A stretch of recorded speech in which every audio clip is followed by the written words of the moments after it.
Après avoir fait découvrir son univers très drôle d'expatrié new-yorkais sur la scène, voici, Sebastian Marx se pose le temps d'une interview intimiste.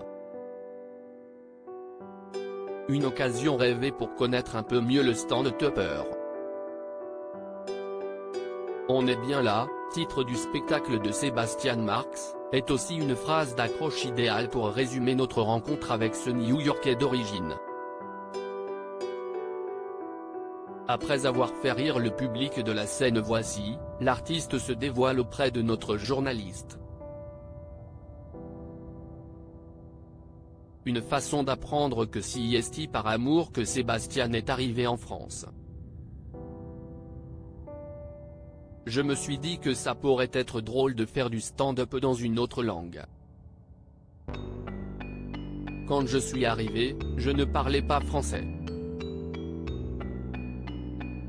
Mais après quelques années, la scène me manquait. Et j'avais beaucoup de choses à raconter sur ma vie en France, nous explique l'artiste, se remémorant ses débuts.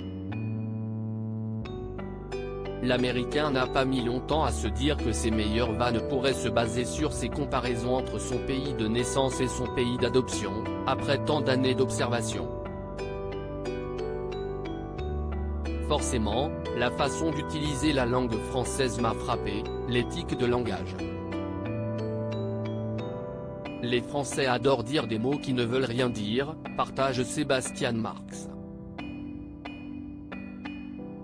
Sebastian Marx et son analyse très fine du français. L'humoriste fait aussi une jolie métaphore des Français et des Américains avec la fable de la cigale et de la fourmi des fables de La Fontaine.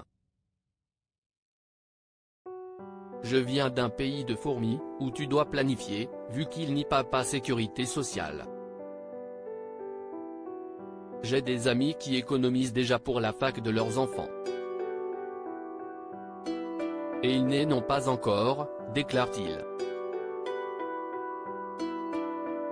Aux États-Unis, si tu ne réussis pas, tu crèves.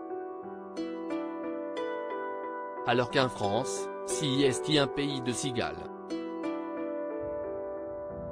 Tout est mis en place ici pour profiter du moment, grâce aux congés payés, aux assurances. Dans son spectacle, Sebastian Marx raconte aussi avec délectation sa vie de père et cette folle crise de la quarantaine. À découvrir vite.